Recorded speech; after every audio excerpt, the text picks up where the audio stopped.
నమస్తే రమగారు. నమస్తే జయ. రమగారు, తమలపాకు చెట్టు ఇంట్లో పెంచుకుంటాం కదా. దాన్ని దైవ సంభూతిగా అంటే ఇప్పుడు తులసి మొక్కకి మనం ఎలాంటి ప్రాధాన్యత ఇస్తామో అలాంటి ప్రాధాన్యత ఇవ్వాలా, లేకుంటే తమలపాకు చెట్టుని మిగిలిన మొక్కల్లాగానే చూసుకోవచ్చా? ఎందుకంటే మా ఇంట్లో ఉంది రమగారు. నేను కొన్ని ప్రశ్నలు విన్నా. ఎప్పుడు పడితే అప్పుడు తమలపాకులు తెంచకూడదని, కొయ్యకూడదని, దేవునికి మాత్రమే నైవేద్యం పెట్టాలని, తీసుకొని మనం నోట్లో వేసుకోకూడదని. తమలపాకులు వేసుకోరా? నాకు అర్థం కాలేదు రమ్మగారు. వాళ్ళు పెంచేటప్పుడు అలానే చెయ్యాలా? కాదు జయ, ఎలా అంటే ఇవన్నీ పిచ్చలు ప్రబలిపోవటం అంటారు దీన్ని. సరిగ్గా చెప్పాలంటే అంతే. తమలపాకు ఇప్పుడు మనకి దేశమంతా అన్ని ఊళ్ళలోనూ నర్సరీలు వచ్చేసినాయి. ప్రతి చోట ప్రతి మొక్క దొరికే అవకాశం వచ్చింది. ఇళ్ల దొడ్లల్లో, వరండాల్లో, వాకిళ్లల్లో పెంచుకునే మొక్కలు వేరేగా ఉండేవి. తమలపాకు తీగలు ఇది గోదావరి జిల్లాల వైపు ఇళ్లల్లోనే కనపడతాయి. తమలపాకు తీగ అది తీగగా ఉంటుంది కదా, దానికి ఒక పెద్ద చెట్టు ఆసరా ఉంటే చల్లగా ఉండాలి దానికి. అసలు అందరిని మా చిన్నప్పుడైతే మా ఊళ్ళో ఒక్క తమలపాకు చెట్టు లేదు జయ. మా చుట్టుపక్కల ఎక్కడ తమలపాకు మొక్కలు మేము చూడాల. అవి వేరే చోట నుంచి వచ్చేవి. దానికి కొంచెం ప్రత్యేకమైన వాతావరణం కావాలి. అట్లా పొడుగాడు అవిసె మొక్కల పక్కన వీటిని పెట్టేవాళ్ళు. కొబ్బరి చెట్ల దగ్గర పెడితే ఇది పోయి దాన్ని ఆనుకుని తీగలు సాగుతుంది. తమలపాకు దేవుడి చెట్టు అని ఎవరు చెప్పారు? అసలు ఎక్కడి నుంచి పుట్టింది అది? మనం దేవుడి వృక్షాలు, దైవతా సంబంధమైన వృక్షాలు, నక్షత్ర వృక్షాలు ప్రత్యేకంగా ఉన్నాయి మనకి. మనం దేవతా సంబంధమైన వృక్షంగా తులసిని పెట్టుకుంటాం. అవును. ఆ తులసి ప్రత్యేకత ఏంటంటే ఆవిడ విష్ణు మానసంలోంచి పుట్టింది, బృందాదేవి వల్ల పుట్టింది. ఈ పురాణ గాథలన్నీ పక్కకు పెడితే తులసి రాత్రిపూట కూడా కార్బన్ డైఆక్సైడ్ని విడుదల చెయ్యదు. అవును. అందుకని ఇంటి ఆవరణలో ఉంచుకోండి అని చెప్పారు. దాన్ని ఎలా చేశారంటే తులసిని ఆవిడ అమ్మ తల్లి కింద, దాన్ని వాడిపోతే కొంపలో ఏదో అయిపోతుంది, కొంప మునిగిపోతుంది సంగతులండి.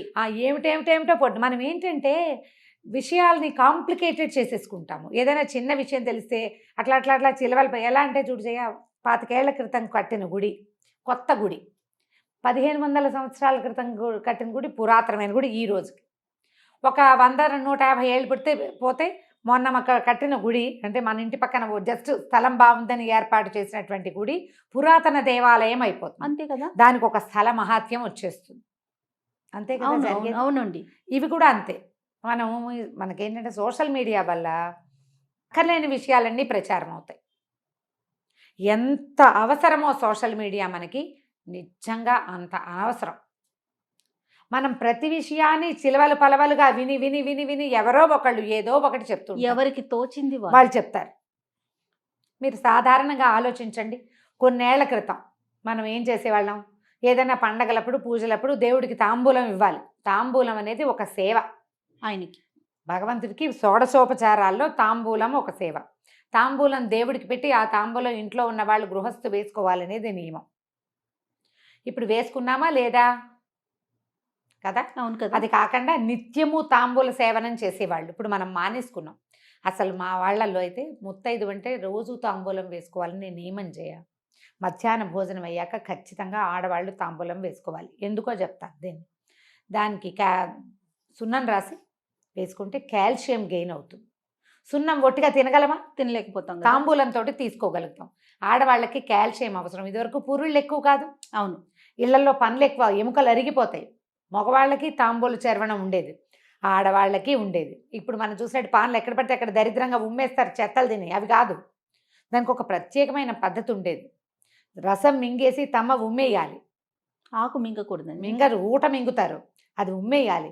దానికి ఇళ్లలో, వాకిళ్లలో ఒక పక్కన ఇలా ఎక్కడ పడితే అక్కడ రోడ్ల మీద తిరిగేవాళ్ళు కాదు కదా, నియమాలు ఉండేవి.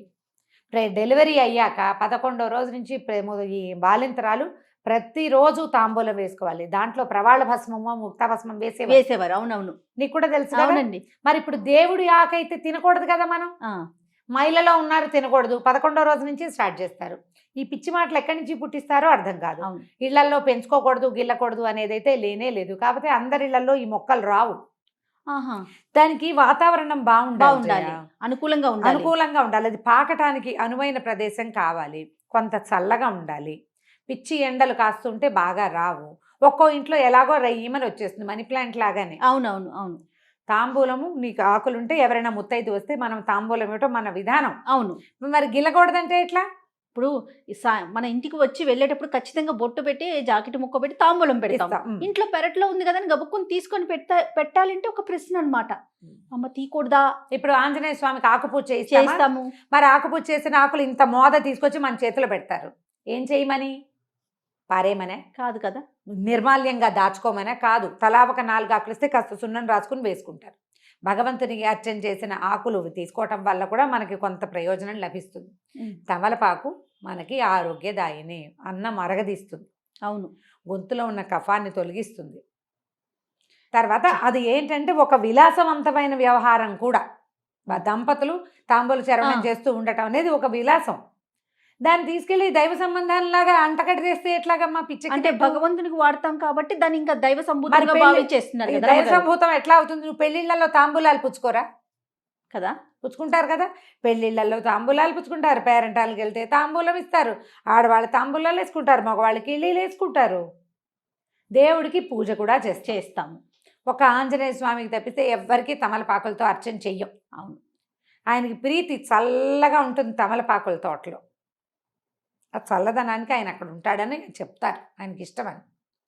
దీన్ని దైవాంశ సంభూతంగా భావించి అది ఉంటే సిరి వస్తుంది, అది ఉంటే గ్రహపీడ ఉండదు, ఇలాంటివి మాత్రం నేను వినలేదు, నాకు నమ్మకం లేదు. గ్రహపీడలు అవన్నీ కూడా ఆకుల వల్ల వేటి వల్ల పోవు, రావు. మన తాలూకు గ్రహాలు మనం పుట్టిన సమయంలో గ్రహాలు ఎట్లా ఉన్నాయో దాన్ని బట్టి మనం పెరుగుతున్న కొందికి గ్రహాల ఆనుకూల్యతో ప్రతికూలతో పెరుగుతుంది. అవునవును. మనం వాటి నుంచి తప్పించుకోవాలంటే నీ బుద్ధి మారాలి, నీ విధానం మారాలి. మీ ఇంట్లో ఓ చెట్టు ఉంటే మారదు. ఆ చెట్టును నువ్వు సంరక్షిస్తే చెట్టుని సంరక్షించిన ఫలితం లభిస్తుంది నీకు. అంతే. గ్రహాలు మారాలంటే గ్రహానికి సంబంధించింది ఏదైనా చెయ్యాలి. మీరు అన్నట్లు బుద్ధి కదా మార్చుకోవాలి. భగవత్ సేవ చేయి, భాగవత సేవ చేయి, భక్తులను సేవించు, గురువుని సేవించు, దేవాలయాలకు వెళ్ళు, పరిసరాలు శుభ్రంగా ఉంచు, ఇతరులతోటి సౌమనస్యంగా ఉండు. పూర్వజన్మ కర్మల వల్ల వచ్చిన ఇబ్బందుల్ని అధిగమించేందుకు ఈ జన్మలో సరైన విధానం పాటించు.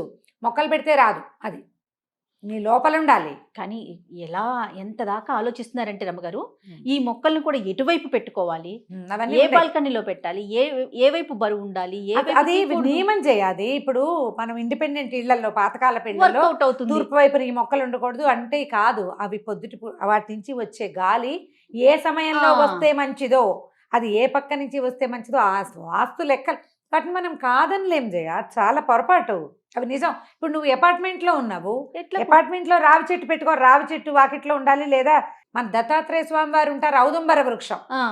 ఆ ఔదుంబరం మహాద్భుత వృక్షం. అంటే అది ఎక్కడైనా ఒక చోట దాని అంతటా అది మొలిస్తే అక్కడ దత్తాత్రేయ సాన్నిధ్యం ఉంటుందని నమస్కారం చేసుకోవాలి. ఆ చెట్టును నువ్వు ఇంట్లో పెంచుకుంటానంటే ఎట్లా కుదురుతుంది? అపార్ట్మెంట్లో అది పెంచలేం కాబట్టి దాన్ని బోన్సాయి చేస్తానంటే, మహావృక్షంగా ఎదగవలసిన చెట్టుని నువ్వు మరుగుజ్జు చెట్టుగా చేసినందుకు ఎంత పాపం వస్తుందయా.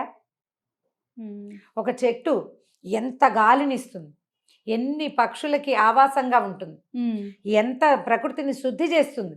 దానికి అవకాశం లేకుండా నువ్వు ఇంత బోన్సాయిని చేసి ఇంట్లో పెట్టుకుంటావు. ఆ బోన్సాయి చెట్టు కింద కూర్చుంటాడా దత్తాత్రేయ స్వామి వారు? కూర్చోటానికి అవుతుందా? ఏమిటి చెప్పు, పిచ్చిలు కాదు. అదేనండి, ఒకరి నుంచి ఒకరికి అంటే స్వధర్మే నిధనం శ్రేయ అన్నాడు కృష్ణుడు. మన ధర్మంలో ఉండండి. మన పూర్వీకులు ఈ భగవత్ విషయాల్లో ఏం చేశారో అది చేయండి. ఎవరెవరెవరెవరో ఏమేమో చేస్తారని అవన్నీ మన నెత్తి మీద ఎందుకు పూసుకుని కాంప్లికేటెడ్ చేసుకుంటాము మనం? అవును. తమలపాకు చెట్టు మీ ఇంట్లో పెంచుకోవాలని సరదాగా ఉంటే లక్షణంగా పెంచుకోండి. దానికి పెరగటానికి అనువైన వాతావరణం, పక్కన ఇంకో పెద్ద చెట్టు ఉంటే ఇది పోయి దాన్ని ఆనుకుని దాని మీద చక్కగా చిలువలు పల్లవలుగా వెళ్ళి చేస్తుంది. 2 ఆకులు తుంపుకోండి, దేవుడికి పొద్దుటిపూట తాంబూలం పెట్టుకోండి. ఆ ఆకులు నిర్మాల్యంతో సహా పారేయకుండా నోట్లో పడేసుకోండి భోజనం తర్వాత. ఎన్నో ఆయుర్వేద ఫలితాలు కూడా చాలా ఆరోగ్య ఫలితాలు ఉంటాయి. జలుబుగా ఉంటే 2 ఆకుల్ని నీళ్ళల్లో వేసి మరిగిచ్చి ఆ నీళ్లు తాగండి. తమలపాకు టీ ఎక్సలెంట్గా ఉంటుంది. చంటి పిల్లలకి కఫం ఉంటే 2 ఆకులు కొంచెం నూనె రాసి పొయ్యి మీద చూపిస్తే మెత్తగా అయిపోతాయి. పిండేసి ఇంత రసం, ఇంతే నేను వేలు చూపిస్తున్నాను, మళ్ళీ పొరపాట్లు చేయకుండా. ఒక పావు చెంచా రసం, ఒక చిటికెడు పంచదార కల్పిస్తే ఫ్లమ్ అంతా బయటకు వచ్చేస్తుంది. ఇలాంటివి చేయండి. ఆయుర్వేద రీత్యా తమలపాకు చాలా మంచిది. భగవంతుడికి కూడా మనం వాడుకుంటాం. గిల్లి శుక్రవారం, శనివారం, మంగళవారం ఏ తప్పు దానికి లేదు. హాయిగా వాడుకోండి. అనవసరంగా ఏవేవో చదివి ఎవరెవరు చెప్పిన మాటలకో లోబడి జీవితాన్ని కాంప్లికేటెడ్గా చేసుకోకండి. మనకున్న కాంప్లికేషన్స్ చాలా చాలు ఎక్కువ. కదా. ఈ అక్కర్లేని పిచ్చాచారాలు ఎందుకు? అన్ని ప్రశ్నలే. ఓకే రమ్య గారు, నమస్తే. నమస్తే.